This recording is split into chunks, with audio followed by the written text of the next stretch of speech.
Bine te-am găsit și regăsit pe vlog creștin pentru tineri. A trecut ceva timp și să știi că mi-a fost dor să vorbim.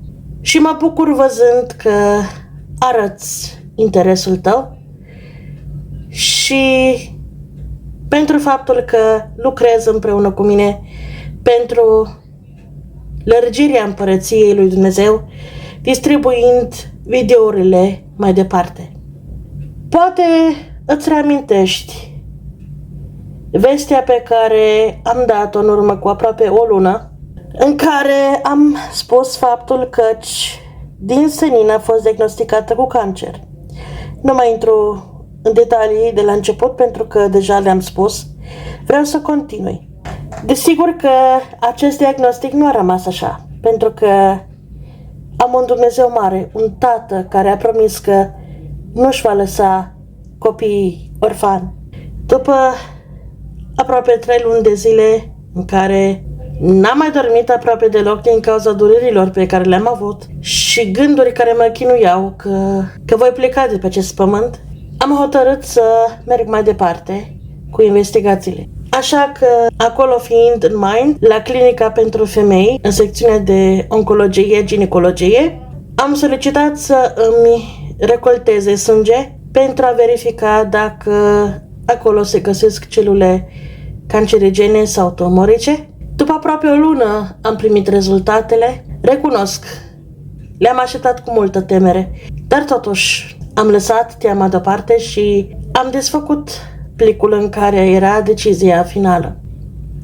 Viața sau trecerea în veșnicie. Bineînțeles că eu nu l-am putut citi pentru că eu nu am înțeles nici cum să citesc asemenea rezultate, pentru că n-am avut de-a face cu așa ceva înainte și pentru că n-am înțeles valorile care erau acolo vitale, ale organelor și așa mai departe.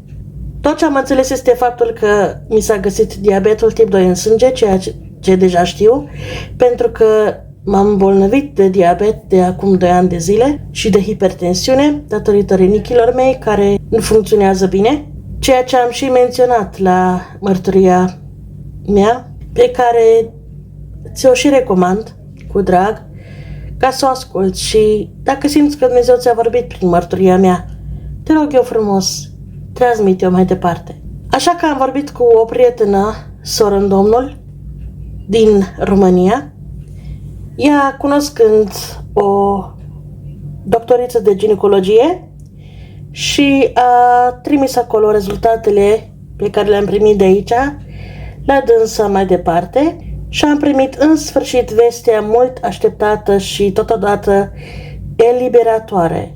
Nu am cancer, nici celule tumorice. 3 medici, 3 analize false, 3 diagnostici asemănătoare, dar greșite. De ce? Pentru că Dumnezeu a decis viață în dreptul meu în continuare. Și pentru că Domnul a decis viață în dreptul meu în continuare, m-am decis ca să-L mărturisesc și să fie o bucurie pentru fiecare dintre voi care m-ați susținut în rugăciunile voastre. Și cu această ocazie îmi doresc să vă mulțumesc pentru susținerea voastră în rugăciune. Dumnezeu să vă binecuvânteze.